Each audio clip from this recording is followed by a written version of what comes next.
Well, good afternoon. Oh, sorry, still morning. Good morning. Ministers, ladies and gentlemen, Minister of State. Minister of State. It's a wonderful opportunity to have this discussion among ministers, decision makers from across the world. And this really is the attempt of Maritime Week to follow on after the discussions of the international organizations and before, of course, the very important viewpoints of the industry itself. We also come after the opening keynote by our Senior Minister Lee, I think painted a very strong picture of both the geopolitical trends and threats in a way to the world of trade and the maritime trade, which is such an important part of it. But also, I think the opportunities. The world still needs to be connected at perhaps different costs, different paradigms, but those important connections will continue to flow between our countries. But then so much depends on what each country does in response to those tariff and other changes, to the sustainability questions, and then, of course, what opportunities there are for cooperation. In starting this panel, I'm really delighted to have a stellar cast of policymakers. They've been introduced in more detail, but I'll just say their names as they move one to the next. But I would say that in terms of trying to keep pace with this panel and the overall timing, while I'm honored to chair the session, I may also have to be a bit severe. I've been told to allow each speaker have only 5 minutes, and this is very short compared to the depth of experience that each of them have. After each of the panelists have spoken for that 5 minutes about supply chains resilience, maritime decarbonisation, we'll have a short moderated question and answer focused on the efforts of each country they represent to balance between those different interests, and then, of course, the scope of global and regional cooperation. So without further ado, to help with the time, could I turn to the first minister, Philippe Tabarot, the minister in charge of transport from the Republic of France. Minister, please. Thank you, dear Simon. Thank you, dear ministers. Thank you, dear friends. Sorry for my very, very bad English. I will try. I am very pleased to be here with you and take part of the Singapore Maritime Week, which has become a key event for international maritime actors wherever they are from. I am very proud to be the first French Minister of Transport to be participating in this important discussion. First, I would like to thank authorities for this rich work program. This shows a strong and clear collective committed to ensure that international shipping meets the objective of decarbonation. Our action individually, collectively are ambitious. In this respect, I would like to share with you the new maritime partnership between France and Singapore, which illustrates our excellent cooperation and show our willingness to keep working together to tackle common challenges. I am talking about innovation to decarbonize maritime transport, cybersecurity, and green corridors. I would like to take this opportunity to express France's strong commitment for an innovation, open, low-carbon maritime transport able to handle geopolitical and environmental challenges. I would also like to share with you a few convictions which I believe contributed to our maritime policies. France is a strategic maritime nation. It has, at your disposition, numerous maritime assets leading to a strong, innovative, and resilient economy. Highly qualified seafarers who are also engineers trained in our National Maritime School, famous ENSM. Ship powers recognized as leader in their sectors, our friends of CMA CGM, for containers transport, Louis Dreyfus Armateur for offshore services, Orange Maritime for submarine cables. Leaders for innovation and decarbonization. In the respect, I would like to highlight that new shipping companies are investing in wind propulsion, Zephyr, Neoline, Grain de Sail, Vela, etc., etc. A stable banking system that supports the ship builders project and make them possible. Leading insurers brokers who are adapting the new risk. A strong diplomatic network, the third largest in the world, supporting those who choose France, providing concrete solutions in times of crisis, as COVID and political crisis. Ports, of course, which are strategic hubs between continents. A series of health, economy, and geopolitical crises in recent years have tested the robustness of international supply chains. Ports more than ever play a key role, both in reaffirming our economic sovereignty and also in taking part of the decarbonization of maritime transport, especially with implementation of green maritime corridor. France is also firmly committed to reduce its greenhouse gas from shipping to zero by 25 years, in line with international and European objectives. Top of that, France now has a roadmap to achieve the decarbonization of maritime transport, which has been written with our French maritime ecosystem, ports, shipyards, energy providers, together with public authorities. I just have few time left. What I would like, and it's very important, I hope to see you all part in the upcoming United Nations conference on the ocean. And it will take place in my home region. It will be in south of France. It will be in Nice from the 9th to 3rd of June. Let's come, all of you. I invite you, all of you. Finally, I would like to wish you all an excellent week of business, an excellent week, most of all, of friendship. Thank you. Thank you, Minister.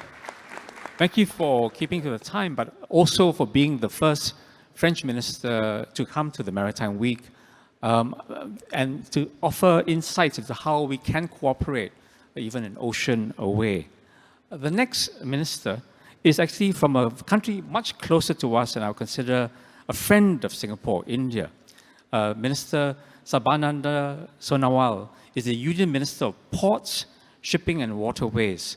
Minister, please.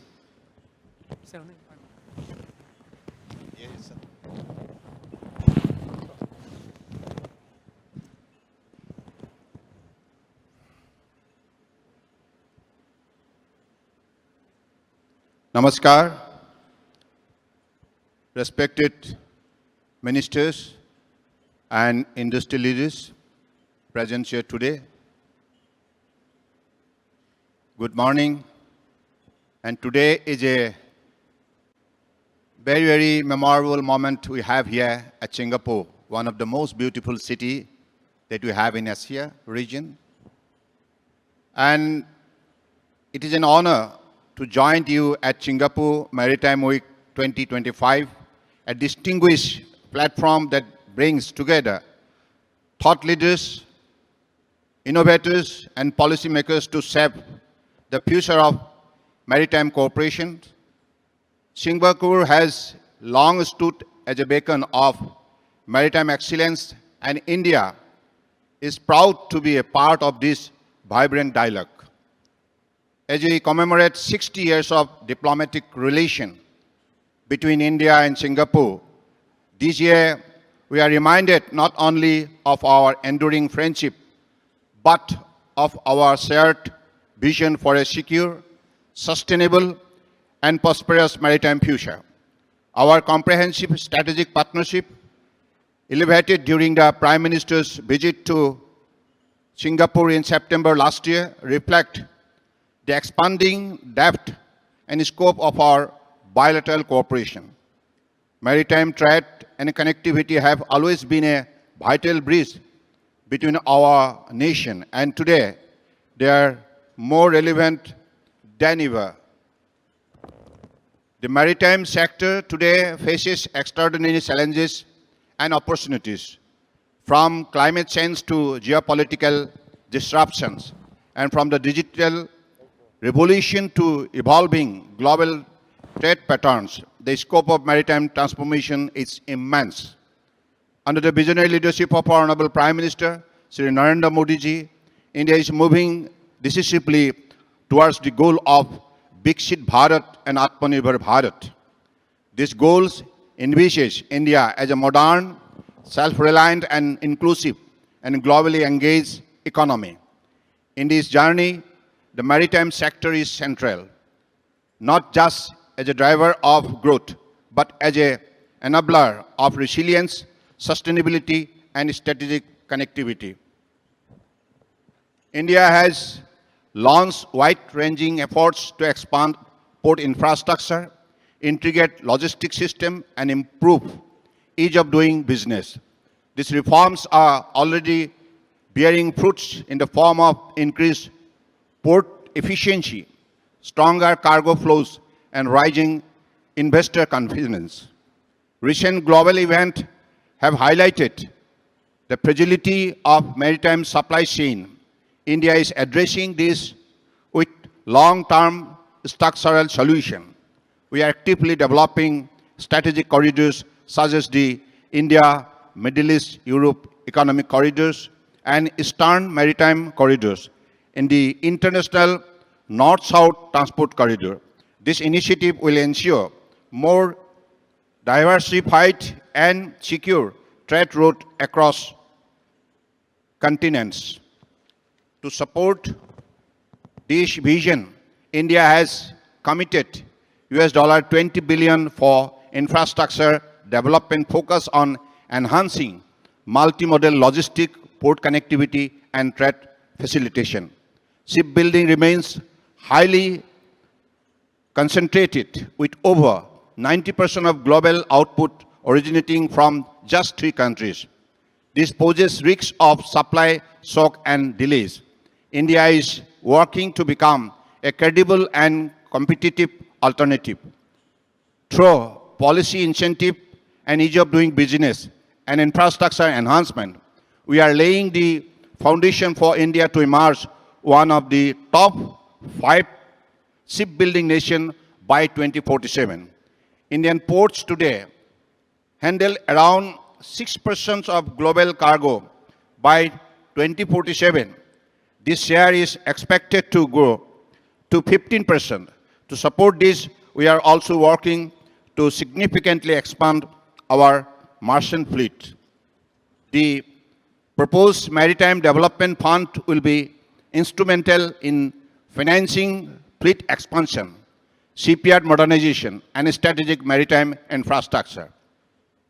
Additionally, GIFT City in Gujarat is evolving into a global maritime finance and ship leasing hub, offering a favorable tax and regulatory ecosystem and seamless access to global capital market. Sustainability is not just a peripheral agenda. It is core to India's maritime strategy. We are enhancing port operation with green infrastructure, encouraging low emission shipping, and building the foundation for a greener maritime economy. Indian shipyards are already innovating in the development of low carbon vessels. India is establishing 3 green hydrogen hub ports, Kandla, Tuticorin, and Paradip, to support the manufacturing of green hydrogen and its derivatives, and to pioneer the use of alternative fuels in the maritime domain. We are proud to lead under the IMO's Green Voice 2050 initiative, assisting developing countries in their energy transition. We are also committed to developing green shipping corridors, including the proposed India-Singapore green and digital corridors, which aligns with our shared focus on clean energy, smart logistics, and sustainability. India's maritime digital ecosystem is undergoing a transformation. Initiatives such as One Nation, One Port process, National Logistic Portal, Marine, and Maritime virtual trade corridors are creating a unified national platform for port services and EXIM trade. These efforts are improving operational transparency, reducing transaction time, and building real-time data system. We are also engaging with global partners like the UAE and Singapore to establish virtual trade corridors that will digitally connect ports, enabling seamless cargo movement and reducing bottleneck. India's maritime vision draws inspiration from the ancient principle of Vasudhaiva Kutumbakam, the belief that the whole world is one family. This philosophy informs our approach to international partnership, encouraging collaboration over competition and mutual benefit over zero-sum outcome. India stands ready as a reliable, responsible, and forward-looking maritime partner. We are committed to shaping a maritime future that is green, secure, efficient, and inclusive. Together with Singapore and our global partners, we must harness the power of innovation, cooperation, and shared responsibility to build a resilient maritime ecosystem. Let us remember, oceans do not divide us, they unite us. Together, we can turn today's challenges into tomorrow's opportunities and create a maritime wall that serves all of humanity. Thank you. Jai Hind.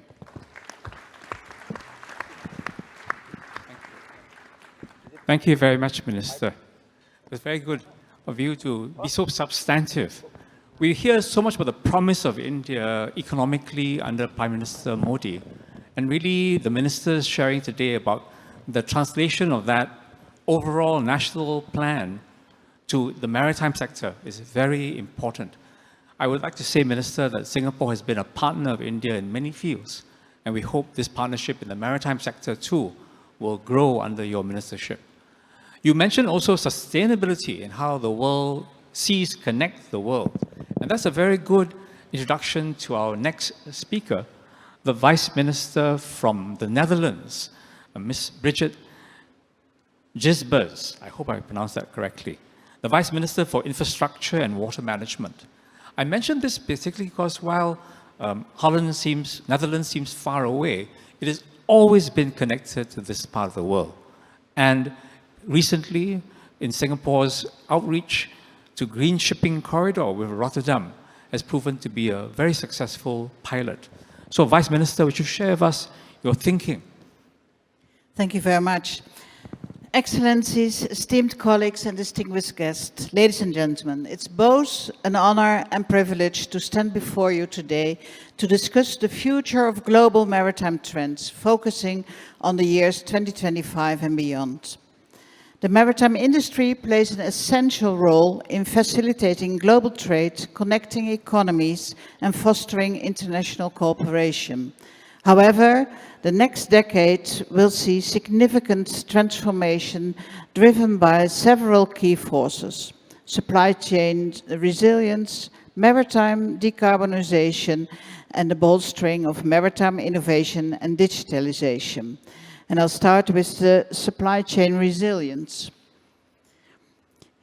That is the ability to respond quickly to operational disruptions through flexible planning and forecasting. Okay, well, I'll leave it. We have all seen during COVID the importance of the resilient supply chain. Seamless digital cooperation and availability of reliable and actual data are preconditional for that. This sounds simple, but is enormously complex. The logistic chains are global. They consist of many players in many different countries with many different levels of digitalization. And quite often these are small and medium-sized enterprises. So there is a bridge to cross, and therefore in the Netherlands and in Europe we invest a lot in realization of the necessary digital infrastructure and development of the digital readiness of the logistic chain, to be able to share the relevant data with all parties. And I'm happy that during this week we explore the possibilities to further connect our digital infrastructure of the Netherlands with Singapore, to share the data from cross-border trade documents, for example, the electronic bill of lading between the Netherlands and Singapore, to facilitate trade and empower companies in a smooth digital cooperation with each other. Now let's turn our attention to one of the most pressing challenges in our time, maritime decarbonisation.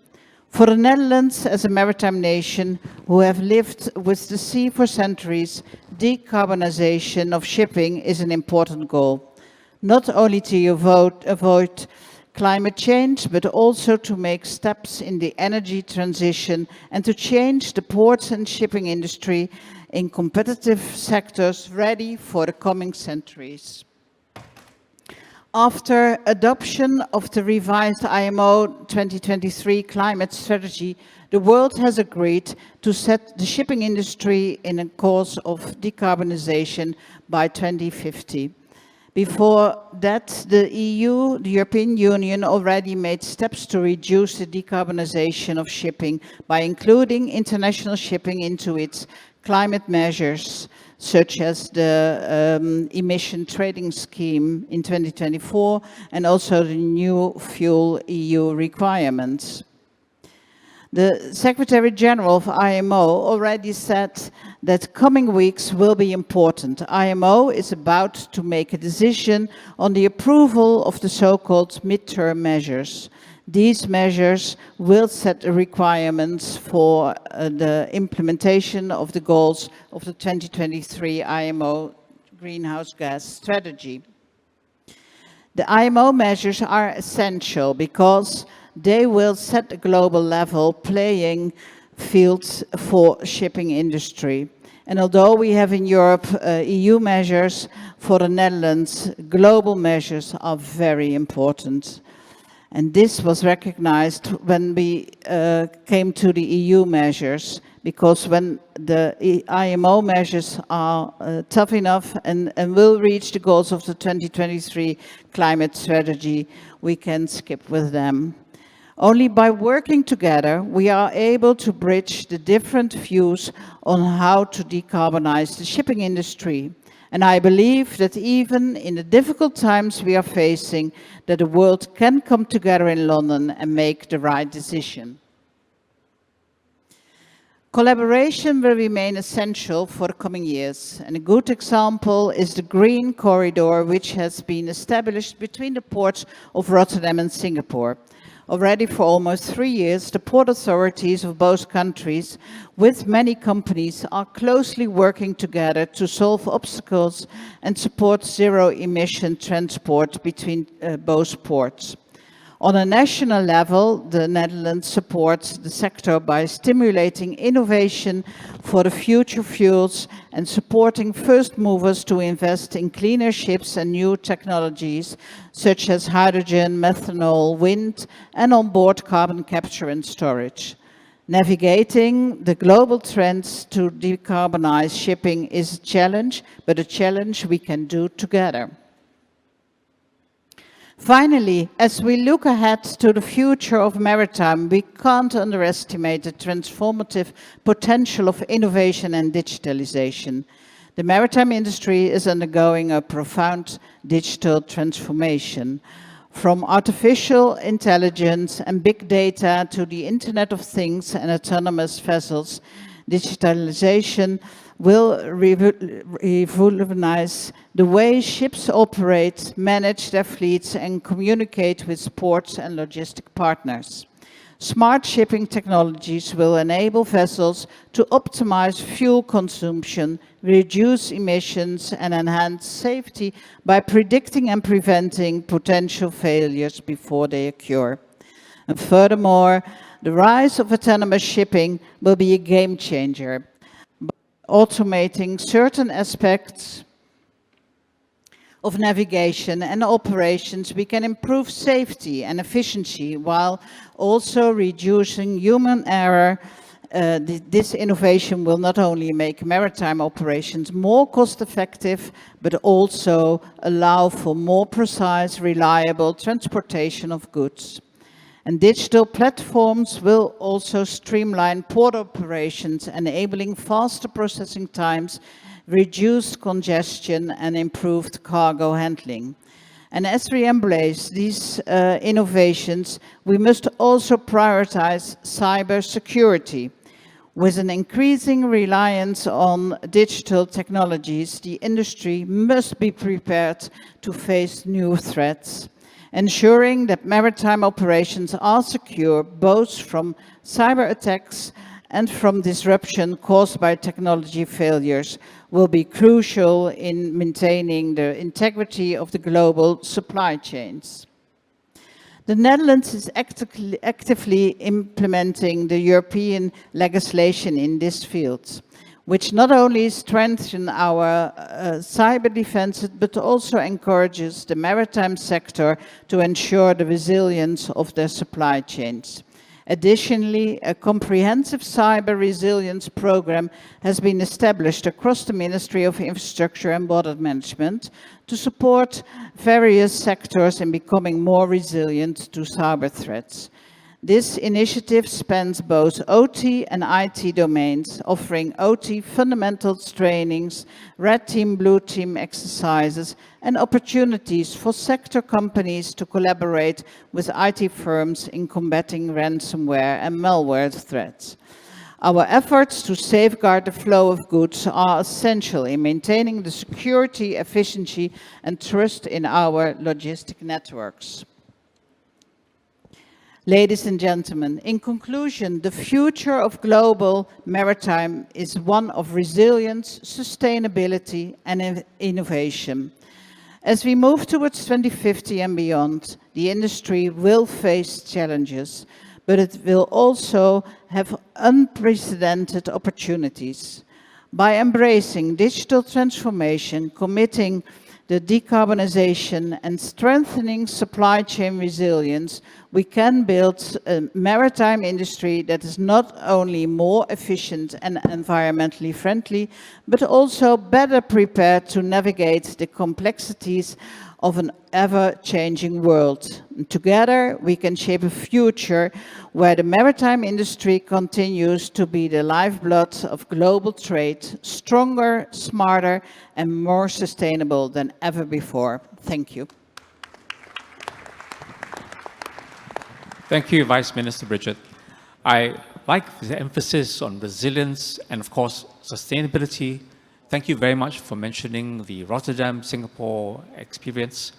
But most of all, I think the emphasis you gave on innovation, using data and new technologies, I think these will be critical for the future. Thank you for underscoring this. Next, may I welcome back a friend of the Maritime Week, Deputy Minister for Fisheries and Ocean Policy in Norway, Mr. Evan Tronstad Sagerbakken, has been here last year. I'm delighted to see you back to share your thinking with us. Please, Vice Minister, Deputy Minister.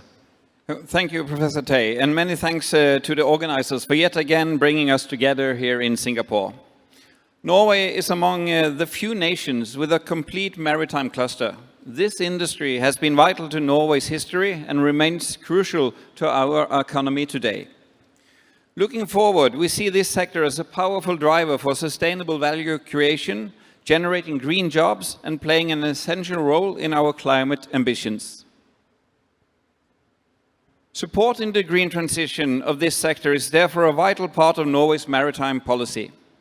It is a field in constant evolution, with rapid technological breakthroughs that are challenging to keep up with. Yet it is exactly this pace of innovation that drives us forward. What the future hold up for shipping remains uncertain. Likely, we'll see a combination of emerging technologies and fuels.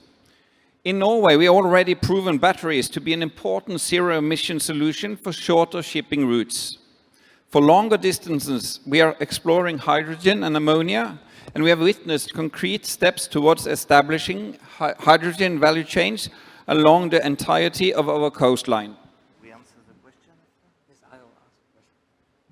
Requirements in public procurements has been an important tool for us to develop and implement new and greener technologies. In the year 2000, we introduced the first Ro-Ro ferry, which ran on LNG, and 10 years ago, we introduced the world's first electric ferry, Ampere. And 2 years ago, the ferry Hydra started sailing on liquid hydrogen, the world's first of its kind. This has proven that hydrogen works in shipping, and from 2026, an additional 2 ferries in Norway are expected to run on pressurized hydrogen. Projects like these are not brought about by themselves. Requirements in public procurement is one tool, but they are only part of the equation. The reality is that pioneering green technologies often comes with higher costs, and additional support mechanisms are necessary to bridge the gap. To address this, the state-owned enterprise in Norway called Enova has been and will continue to be instrumental for supporting the green transition of the Norwegian maritime sector. In 2024 alone, Enova supported almost 100 projects with a total of 3 billion Norwegian crowns, roughly 400 million Singaporean dollars. This went towards the development and implementation of low and zero emission technology in the maritime sector. In addition, Enova founded 5 new hydrogen plants across Norway with approximately 100 million Singaporean dollars. These initiatives demonstrate that Norway is on a promising path to decarbonize challenging sectors. Yet, the largest challenge remains the decarbonisation of international shipping, which must evolve hand in hand with world trade, a trade that has continued to grow, and with it, so does the emissions. And being a frontrunner is not without a risk. Therefore, regional and global partnerships are vital, and we are fully committed to cut emissions from global shipping rules set by the IMO. In addition, Norway has already initiated several green shipping corridors and leading zero-emission routes. Future interconnection of regional green corridors can form a flexible and comprehensive infrastructure network. However, continued focus and investment in both technology and collaboration will be necessary to achieve the goals of sustainable transport. Thank you so much. Thank you very much, Deputy Minister.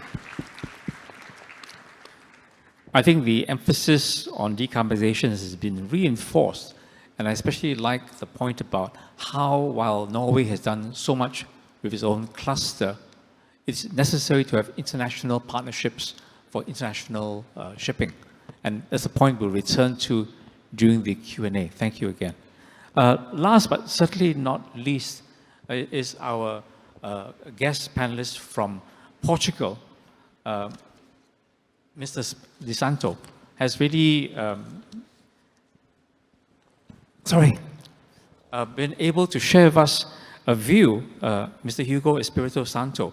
We have share a view as the Ministry of Infrastructure and Housing in Portugal about the preparedness of Portugal to reach out on these new issues and your view about the future of the maritime industry. Please.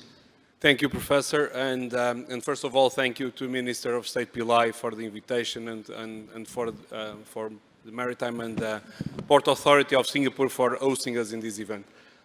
Indeed, let me start from the beginning. We are, in many ways, very similar to Singapore. Back in the 15th century, when Europe was at war, you understood the only option for a small country like Portugal was to open up to the world, was to go into trade. And that's what we did. We were the pioneers in maritime globalization back in the 15th century, right? We are a nation where the maritime Everything that is related to the sea runs in our DNA. We have 900 kilometers of shoreline that is at the intersection of continents between America, Africa, and Europe, right? We have the 20th largest exclusive economic zone. We have the largest one in Europe. And so we are, in many ways, at the center of the maritime flows, and we are definitely connected with the sea. When you look at the sector, and the vision for this government is to really transform the sector. And transforming it, in our view, means 5 things. We want more investment and more growth. That's the most important thing, of course. We want more sustainability and decarbonisation. We cannot go without it. We need more intermodality and connectivity. We need our port system needs to be integrated with the rail, with the road, and with the airports. We need more automation and digitalisation. And of course, we need more integration and coordination. As you know, as Singapore so well knows, the ports and the cities, they need to live in an harmonious way. And so we need to create this harmony between the ports and the cities, between the ports and the communities, and between the ports and the shipping lines.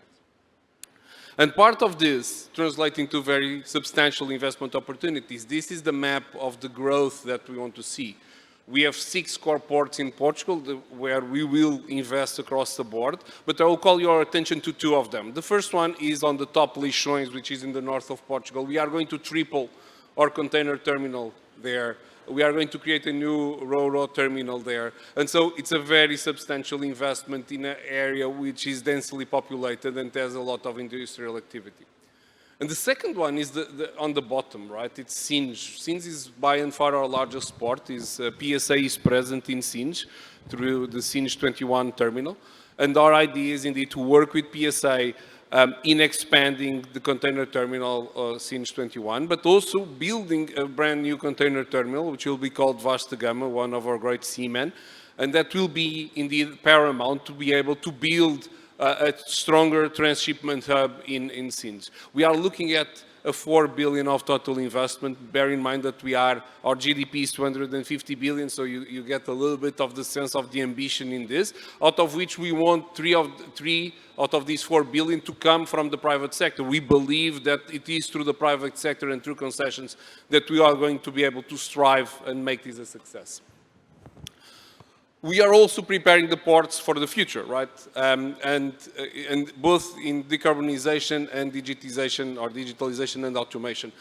On decarbonization, the first thing we are deeply investing in is in electrification, right? We want fully onshore power supply present. We want the ports to become energy producers for the communities. We want them to produce electricity, both through solar and onshore and even offshore, and we want them to share it with the communities where they are, right? We are, as most of you, as probably some of you know, we are a country where green fuels have a strong presence, and we are investing strongly in hydrogen, in methanol, in e-methanol, in sustainable aviation fuels. And so we also want to, through these incentives, to create a green energy transition hub that will benefit also the ports. And then on digitalization, we have one tool, the single logistics window, which is a proprietary tool that integrates ports and road and rail, that creates a cybersecurity structure into the ports. And that is indeed our flagship in terms of digitalization. But we are also doing a lot of things, and I would call your attention to the blockchain for traceability, which in our view is going to be key to understand what is happening and also to increase the security in the sector. We are again talking about a very substantial investment here. And so, and to keep the time, just what's our vision? And the vision is about growth. We want to grow by 50% by 2035, our cargo handling. We want to grow container cargo by 70%. We want to reduce 80% of the CO2 emissions in the ports. And we want 100% digitalized ports. We want a maritime nation that is reinvented by 2035. And we do this because, as State Minister said, we believe in globalization, we believe in trade, and we believe this is the main catalyst for worldwide progress. Thank you so much. Thank you very much.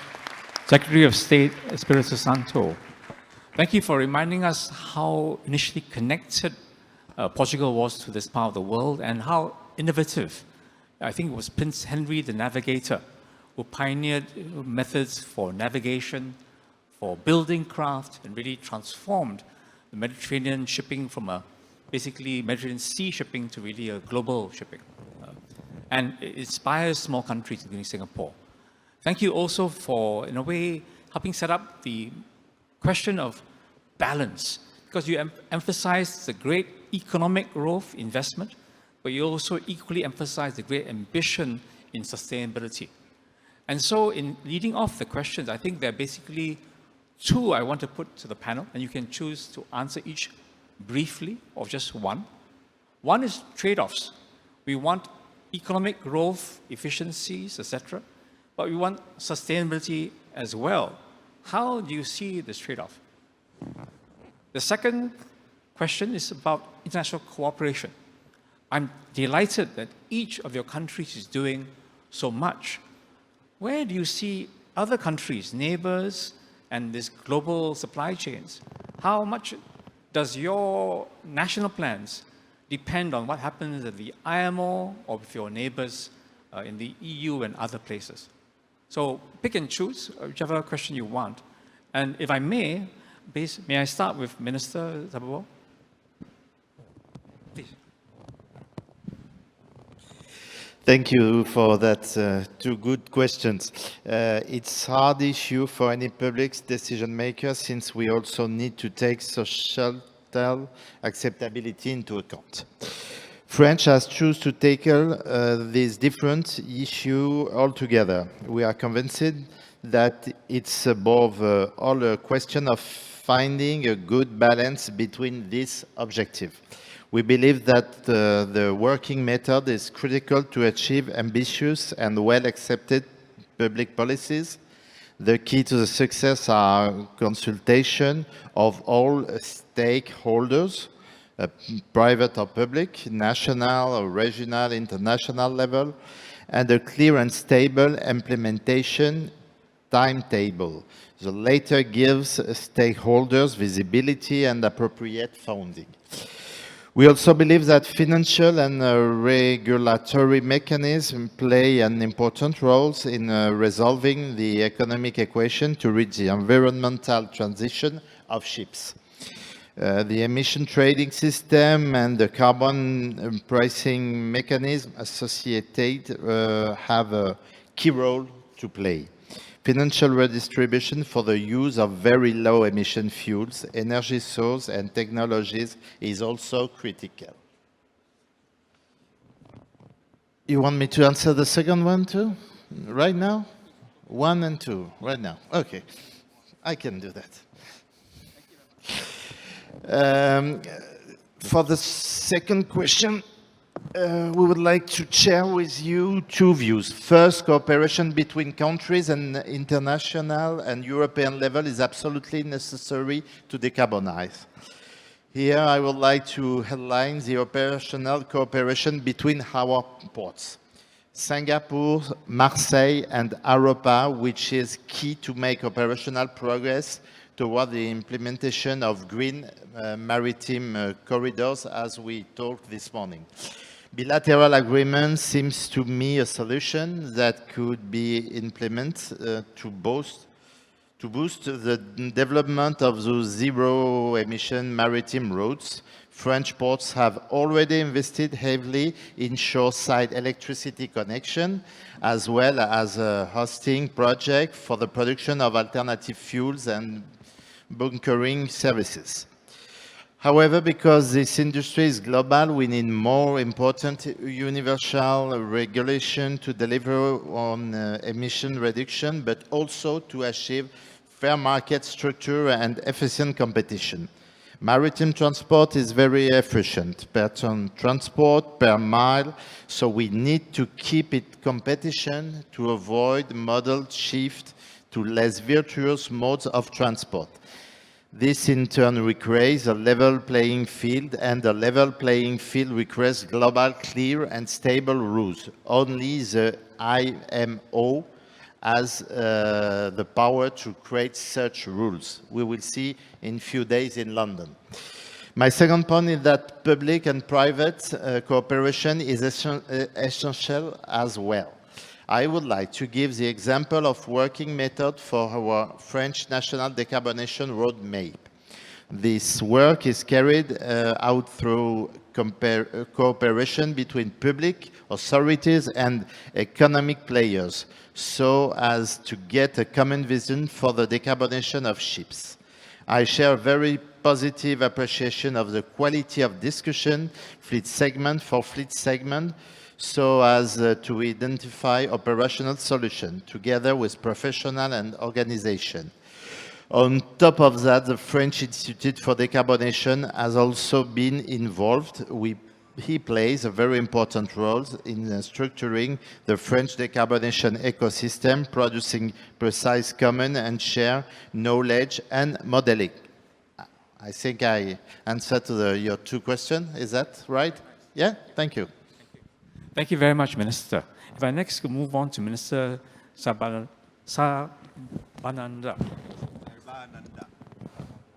Sarbananda. Thank you. And as we have two questions here, I reply to the first question, and this is related to ecology and environment and economy. So I believe we all understand that global warming, climate change, it's all global concern.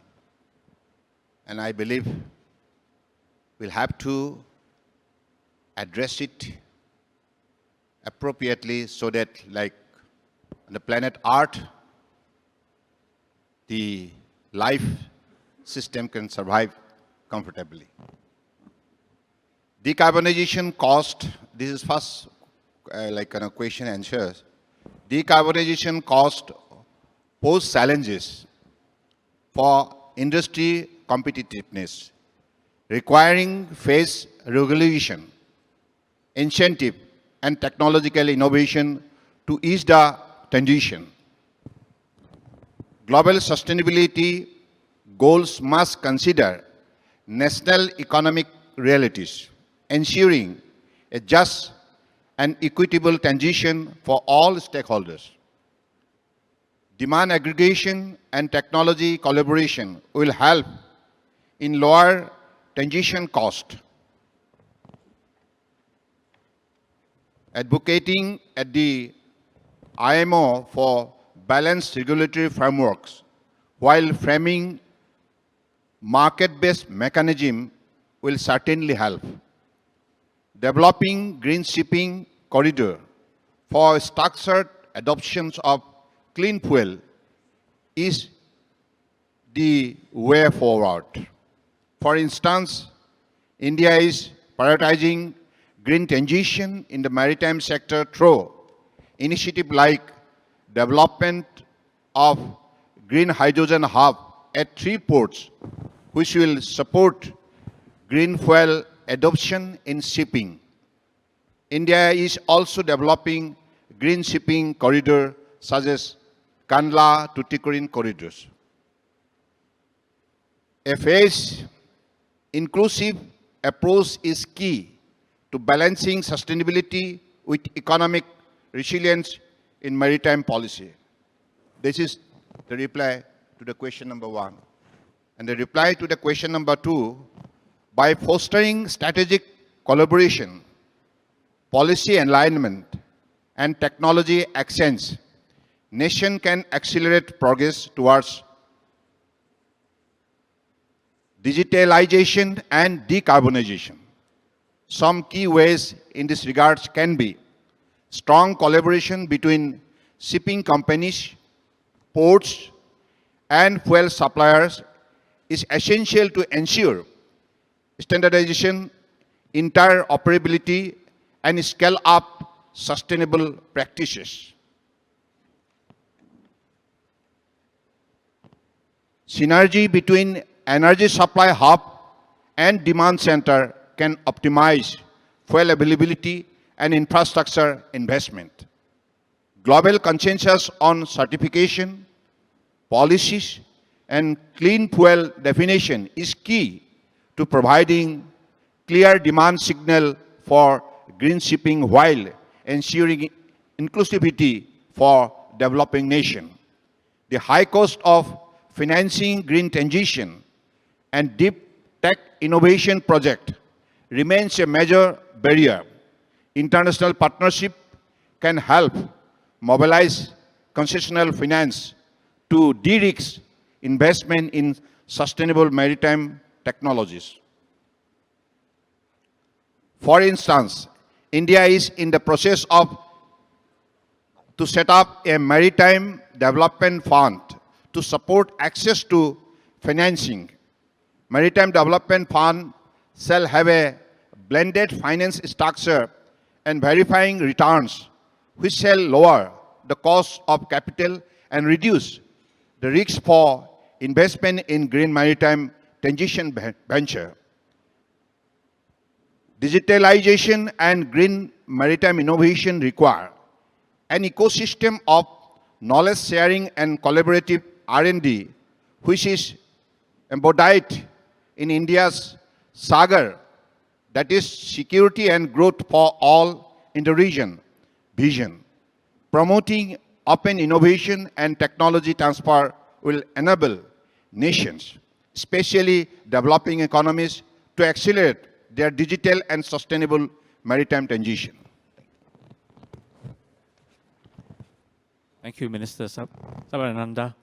Next, may I move on to the Vice Minister from Holland, Netherlands. And may I also apologize. I earlier mispronounced your surname. I believe it's Hesbers. Please, Vice Minister. Very good.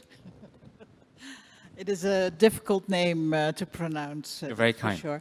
Yeah, from the Netherlands, we have always had an open economy, and like Portugal, also Netherlands ships were already sailing around the world many centuries ago. So for our economy, it's an open economy. It is important that we really find a good balance between economic growth, environmental protection, and the industry competitiveness in the maritime sector. Mr. Sonnewall mentioned already the climate change. We have to find a global solution for that. And I really hope that in the coming weeks we find, like we did in 2023, find a unanimous conclusion with the greenhouse gas strategy in IMO. I really hope that we find a good compromise and a good solution so that we have a level playing field for the whole maritime sector around the world. So that's important. From a point of view of the environmental protection, that's very important. Not only when you talk about the greenhouse gas emissions, we really have to reduce them. So in our ports, we are investing enormously in onshore power, so that also the cruise ships, the container ships, the ro-ro ships, next to the inland navigation ships, which are already for many years on onshore power, can be onshore power, because that will help the people who are living close in the neighborhood of ports to have better, cleaner air in their surroundings. Yes, and it is important that we find a global solution to make sure that the industry is competitive. And these are, of course, policy decisions.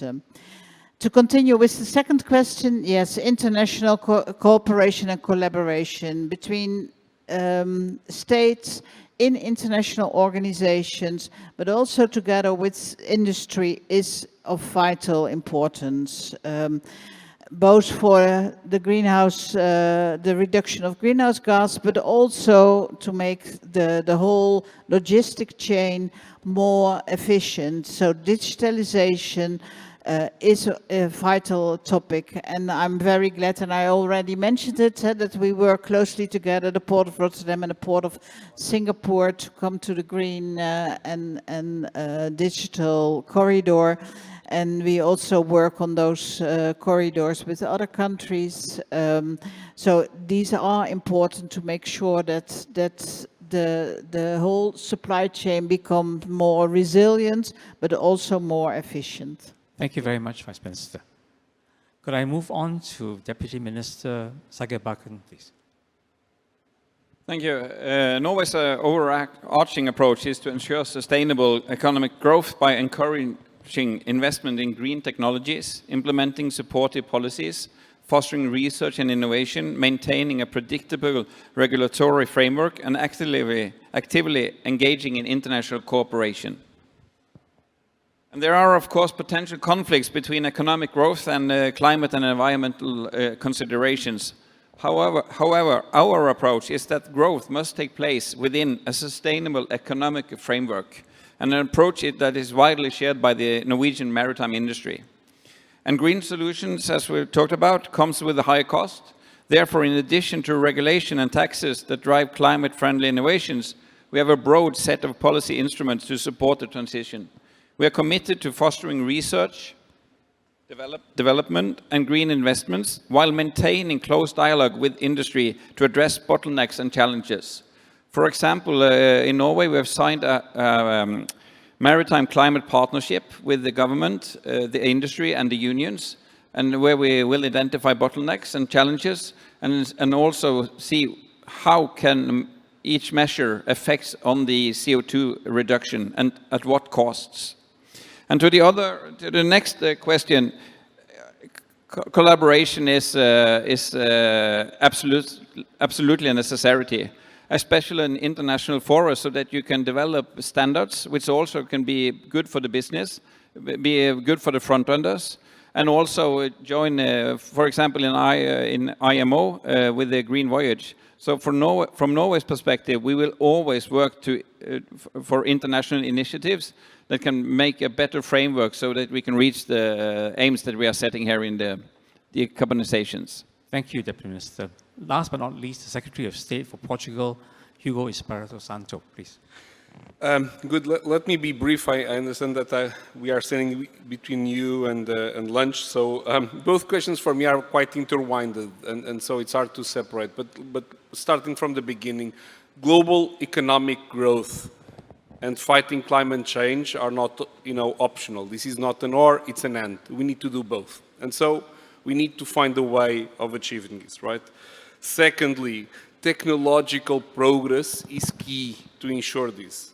We have two options of decarbonizing. We could go backwards to, and reduce the needs, or we can move forwards and by technological progress, innovate and fight climate change. And this is what we need to do. And if we want technological progress, guess what? We need globalization. There is no technological progress without globalization because we are not going to invent anything on our own. And so there is no option as of working together, okay? And so at least our view is very clear. Now, we need a balance, and this is the tricky part. As everything in life, the trade-off is a tricky part. We can only achieve decarbonization if we have a level playing field competitive model. And so penalty-based models that are not global are not going to solve. Dedicated schemes don't work. And so, in my view, this is very clear. We need IMO. We need IMO to be the beacon on what we need to do to balance this, right? At the same time, we need more cooperation, more dialogue between like-minded states. We heard from State Minister that the current political context globally is very volatile. It's not clear, but there are many like-minded states. Those are the ones we need to hold on to each other and discuss. And if we do both these things, then we can make this equation work. But it's an and not a or. Thank you very much, Secretary of State. Ladies and gentlemen, I apologize to you and the panel for running over time. It's my fault. I do want to thank them and join me in thanking them for such a spirited engagement, which emphasized, as the Secretary of State Espirito Santo said at the end, like-minded states. So many of the points that each of the ministers going through their national priorities have aligned. It is a question of whether we can move forward together. So please join me in thanking the ministers for sharing with us their insights. Thank you very much, Prof. Tay, and to our distinguished panel as well. I'd like to invite everyone to remain on stage and perhaps take a couple of steps forward for a group photo, please.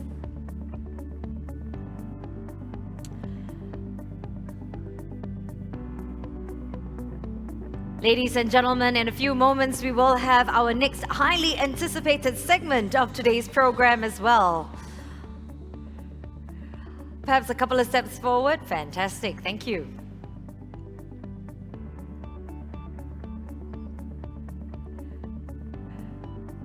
For those of us that aren't taking photos, one more time, a warm round of applause for our panel, please, ladies and gents. It's given us a lot to think about, a lot to chat about over lunch.